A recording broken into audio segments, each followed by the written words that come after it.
अब हमारे दिल में है देखना रे जोर कितना बाजू है का दिल में बू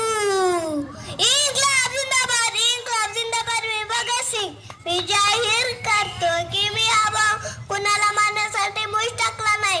पहिल्या झालेल्या इंग्रजांना माझा आगी करायचे होते म्हणून मी हा बॉम्ब टाकला आता वेळ आलेली आहे